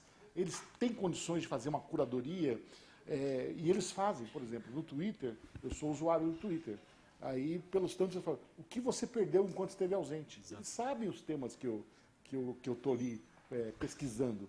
Então, como o senhor disse, passou na frente de uma loja de construção que apontou. Exatamente. Agora, nós precisamos também de uma boa vontade, de uma participação mais efetiva dessas grandes empresas privadas, né, que dominam hoje a comunicação, para tentar minorar esses efeitos que estão apontados pela mesa. O que eu posso dizer é o seguinte, nós já fizemos algumas reuniões com os representantes dessas redes sociais, alguns que trouxeram, inclusive, alguns gestores do exterior para conversar conosco, e está havendo uma boa vontade muito grande, né? Uma boa vontade muito grande no sentido... Agora, o grande receio deles, eles se tornarem os mediadores da verdade. Não é verdade? É uma preocupação razoável. Delicado, né? Realmente é muito delicado. Uma linha de sopesamento de princípios, como o doutor. É uma linha divisória muito complicada essa, não é verdade?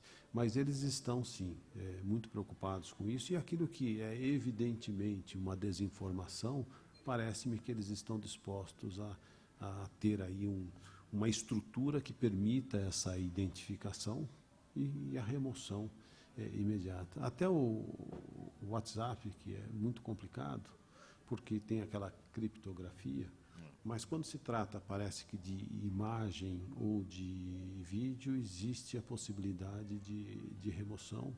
Eu não lembro agora os termos técnicos, mas existem... Não é esse, tem um outro, agora tem uma outra sigla. Seria o URL para o Facebook, para o WhatsApp é uma outra sigla, em que, uma vez identificado, existe como identificar, isso pode ser bloqueado. Não assim propriamente retirado, mas como fica numa nuvem, né, pode ser impedida a disseminação dessa foto ou desse vídeo. E eu posso dizer o seguinte, nós tivemos recentemente uma reunião do Colégio de Corregedores em Florianópolis, E eu convidei a gerente de políticas públicas do Facebook para participar. E o que ela noticiou é que eles estão efetivamente desenvolvendo, né, ferramentas para que se possa, de uma forma efetiva, sem que eles se tornem mediadores da verdade, mas retirarem aquilo que efetivamente é desinformação. Teste de veracidade. Né? Teste de Exatamente. veracidade. Agora, nós temos, inclusive, a possibilidade de alertar a população que existe como checar as informações, não é verdade? Existem vários, vamos dizer, empresas ou plataformas que se prestam a isso.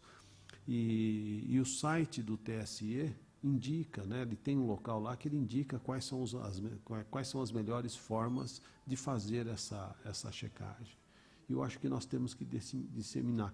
Muita gente fala, pô, mas será que o TRE não poderia fazer isso? Né? Alguém perguntar para o TRE, mas imagina numa eleição municipal o tamanho da plataforma que teria que ser disponível. Então, não dá para o TRE, ou o TSE, ou a Polícia Federal assumirem esse papel. Eu acho que já existem várias empresas, várias plataformas que se prestam a isso. Então, o que nós precisamos é divulgar que elas existem, e muitas delas são altamente confiáveis. E isso poderá ajudar muito na minimização da desinformação durante as eleições agora, do ano que vem. Eu posso abusar mais um pouquinho? Claro. Veja só, eu queria só, agora mudando um pouco de assunto, voltando à urna eletrônica, uma coisa que eu tinha me lembrado. A urna eletrônica foi implementada no país pela Lei 9.100, em 1995. Portanto, em 2020, se completará 25 anos da implementação da lei. Eu acho que a melhor maneira de defender a urna eletrônica é celebrá-la. Há 25 anos, ela vem cuidando das eleições com alternância de governantes, num processo democrático crescente. Então, eu acho que tanto a OAB, quanto o Tribunal, quanto a Uninove, seria, tanto quanto aqui o ILP, poderíamos comemorar em conjunto os 25 anos. Excelente. Sem dúvida nenhuma, sugestão muito importante, com uma divulgação maciça, né? Para que a população veja que instituições importantes estão irmanadas. E eu não ia encerrar antes de pedir isso, né? Eu acho que aqui, por tudo que nós conversamos, ficou claro que a urna eletrônica foi um avanço importante e que eu saiba, até hoje não tivemos nenhuma anulação no Brasil de eleição por fraude. Não. Decorrente de acusações, existiram muitas, mas não houve nenhuma comprovação. Então, eu acho que todos nós aqui poderíamos, né, fazer um pacto de sempre defendermos com unhas e dentes esse sistema que deu tanta legitimidade ao nosso processo político eleitoral. E replicarmos isso para as pessoas, para as nossas famílias, para os nossos amigos, para que a gente possa ter, né, uma ação importante. Outro dia, conversando no ambiente familiar, acabei conhecendo o dono de uma agência de publicidade, e ele me falou o seguinte: não adianta muito colocar um técnico na televisão ou no rádio falando da urna eletrônica e garantindo a segurança. Talvez seja o caso de nós conseguirmos a adesão de formadores de opinião. Do jeito que tem um blog no interior, né, que tem uma página na internet com milhares de seguidores, se nós conseguirmos a adesão dessas pessoas, com certeza nós teremos aí um avanço muito grande, né, na divulgação da segurança, porque é fato, né? Às vezes a gente coloca um técnico para falar, ele fala, não, ele está dourando a pílula, ele, na realidade está defendendo, não é verdade? Então talvez seja isso. Não? Agora, há um paralelo importante aí, eu estava tentando traçar aqui, entre essa desinformação que existe sobre a urna eletrônica. Imagina a eleição 2 horas depois, com essa quantidade, a eleição de governador, agora em 2018, terminou 2 horas e pouco depois. 20 horas nós conhecíamos. Eu acho, o mundo todo elogia. E nós aqui, será que não teve uma palestra? Olha que eu andei na eleição em 2000, não tinha uma palestra que essa. O senhor acredita na urna eletrônica? Todo lugar as pessoas perguntam. Então, essa desinformação é o paralelo que se faz hoje com a chamada fake news. E aí nós não podemos deixar de atribuir boa parcela de culpa aos candidatos. Não podemos. E aí, como o desembargador Padim disse, né, o resultado absolveu a urna eletrônica. Se tivesse acontecido, se acontece o contrário, essa urna é fraude, meu candidato não ganhou, é fraude. Agora, quando o dele ganha, a urna é absolutamente legítima e regular. Né? Aqui eu não vou falar, em particular eu faço algumas brincadeiras. Se a urna fosse fraudável, fulano de tal jamais teria perdido a reeleição. Seria senador até hoje. Então, se a urna atende quem eu gostaria de ver eleito, ela é uma... Nossa, a tecnologia é espetacular. Agora, quando não ganha o meu candidato, tem rolo ali. Então, boa parcela dessa culpa, tanto da desinformação, das fake news, quanto da urna eletrônica, demanda uma penalização dos candidatos. E aqui os senhores têm muita importância, de novo, com relação à educação. O sujeito quer ganhar a eleição, todo mundo aqui sabe, ninguém gosta de perder em nada. Mas daí você desinformar, jogar o sistema da urna em descrédito sempre, a cada eleição, não vai, lá, fraude. E a gente viu na eleição, né, o sujeito trazia vídeo, já era a eleição, um pouquinho de vídeo, 16. Aqui, fulano, aqui, ó, eu votei, o meu voto saiu para o outro. Então, o cara estava votando na legenda. Pô. Aí você pega o vídeo e fala, o sujeito votou na legenda. Deputado federal são 5, né? Não, 4, né? Números. Aí o sujeito botava 4 no lugar do estadual e falava, aqui não aparece. Porra, não, dentro da cabine. Não aparece, eu estou tentando votar. Então, assim, o sujeito está induzindo também. A questão dos 2 senadores também. Olha, se cai para o outro. Depois a história do voto branco nulo. Puxa, eu estou votando. Isso é tudo desinformação. Mas essa desinformação não é a população que cria por si só. O candidato tem muita culpa nisso. E aí, era só esse paralelo que eu queria fazer entre fake news e urna e dizer que aí a Justiça Eleitoral tem que atuar fortemente. Só tem uma última pergunta, que o desembargador já me disse aqui que tem outro evento, mas a sua pergunta está garantida, é a Casa da Democracia. Boa noite a todos, meu nome é Juliana, eu sou uma cliente cidadã Cricri, presente chata. Eu acho que a gente precisa... A minha área de trabalho é a questão do marketing online também. A gente precisa de discussões mais qualificadas para entender as plataformas diferentes.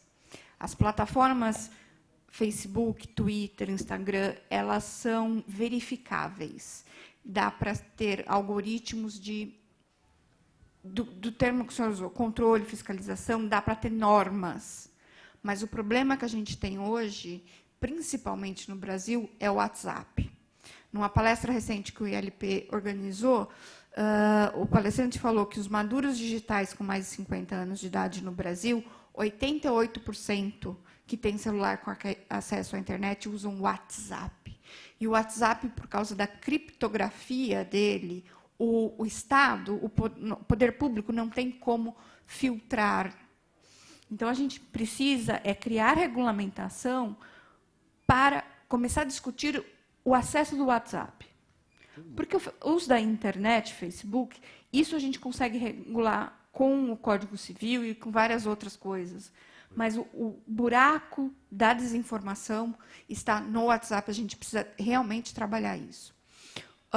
Outro ponto muito importante eu achei muito interessante que o senhor não usou o termo estrangeiro do fake news. E a gente tem que martelar isso para não usar o termo estrangeiro, falar desinformação, boato ou mentira. O nome do comitê é Combate à Desinformação. Não, mas desinformação também, às vezes, é diferente da mentira. Né? Porque a mentira pode ser uma calúnia. Então, a gente tem que botar essas coisas na cabeça das pessoas. Né? E aproveitar mais, divulgar mais as mídias sociais dos tribunais regionais e do TSE, que eles já vêm fazendo uma campanha muito interessante, e tentar colocar eles no WhatsApp e usar o WhatsApp A favor. A favor deles. Mas parabenizar as redes sociais dos tribunais, que realmente têm sido, nos últimos anos, bem ativas. Inclusive, o comitê, os idealizadores do comitê receberam uma menção honrosa do Prêmio Inovare, né, recentemente, justamente por isso. Desenvolveram já. Nós temos muito material. Aqueles que quiserem acessar o site do TSE, já tem muito material que auxilia no combate à desinformação, e desinformação entendida em sentido mais amplo, né? Inclusive falando da mentira, né? Assim, clara, objetiva. Bom, pela adiantada da hora também, o desembargador precisa ir, né, descansar também, não acabou o ano ainda. Queria agradecer imensamente, dizer que fake news é só um dos temas, né, que nós teremos nessa eleição. Nós vamos ter aí problemas de candidatura laranja, tem um outro também que o pessoal tem falado muito, questão de carro de som, e entre outros aí que nós vamos nos deparar no decorrer dessa eleição. E tem uma fala muito interessante sobre fake news, só para fechar, que tem uma... Eu não me recordo agora o nome da autora, ela fala um pouco disso, e ela fala do direito ao esquecimento, e ela fala que depois da internet você não pode nem mais morrer. Então você veja, que fica requentando coisas. Às vezes a gente vê um assunto na internet e fala, nossa, o que isso aconteceu de novo? Não, aí você vai olhar, isso já tem 5 anos e está voltando, aí volta, aí volta. Então a internet é isso. E nós vamos ter muito problema em relação a isso. Eu tenho grupos de WhatsApp, eu participo de vários grupos, eu observo vários grupos de WhatsApp, de um lado quanto do outro. Então, de um lado bate, do outro lado assopra, de um lado fala bem, do outro lado fala mal. Então, é de acordo com quem está ali dentro. Então, fala para os seus. Então, e essa polarização que o André muito bem pontuou. Nós vivemos um tempo diferente. E a propaganda eleitoral indo para a internet, para dentro do WhatsApp, o controle ficou um pouco mais difícil. Mas aí fica na mão da Justiça Eleitoral esse controle e o trabalho, né? E cabe a gente estar informando, né? Explicando. Então, só para encerrar, eu gostaria muito de agradecer a presença do desembargador, Dr. Valdir Nuevo Campos, pela gentileza, pela palestra, pelas informações, o ensinamento que nos trouxe. Desejar um 2020 muito profícuo, trabalho do tribunal que seja extremamente valioso, essas eleições sejam eleições tranquilas e a condução lá seja a mais tranquila e regular possível. Agradecer o amigo doutor André Lemos Jorge pela presença, pela participação, foi um excelente desembargador que o nosso Tribunal Regional Eleitoral de São Paulo teve. Como o doutor Noevo falou, foi uma pena que ficou uma gestão, né? Um mandato só, poderíamos ter tido ele mais lá, absorver mais dele lá, dar mais trabalho. Mas foi válido, deixou um legado muito bacana. Doutor Hélio, agradeço a presença, a participação. Doutor Hélio, que a gente está sempre lá no tribunal, às vezes de um lado, às vezes do outro, mas é amigo, fazendo um trabalho brilhante à frente da Comissão de Direito Eleitoral da OAB São Paulo, que nunca atuou tanto, então só temos que parabenizá-lo por isso. E dizer que o ciclo ele prossegue 2020, começa em fevereiro, e nós vamos talvez até junho, vai depender da programação e de como que vai ficar essa eleição, porque também a gente não quer esticar muito para chegar em cima das eleições e aí acaba tumultuando, pessoas não podem vir. Então, a gente só vai definir se a gente vai até junho ou se a gente vai até maio, mas em fevereiro já retoma com uma palestra por semana, e aí já fica o convite aqui para o doutor Valdir retornar para uma palestra no ciclo, durante o dia, doutor André, doutor Hélio, e nós vamos ter aqui o ministro Henrique, o Polito, eu estou só definindo data, entre outros que estiveram aqui com a gente nas últimas eleições. A ideia é falar de um modo geral de todos os campos que atendem às eleições, desde desde marketing digital, marketing comum, normal, de campanha, estratégia, até o direito eleitoral em si. Então, vai ser bem amplo, de oratória, né? Então, Dito isso, eu quero agradecer imensamente a participação de todos, a presença e, novamente, agradecer à mesa e às autoridades que estiveram aqui presentes. Muito obrigado a todos.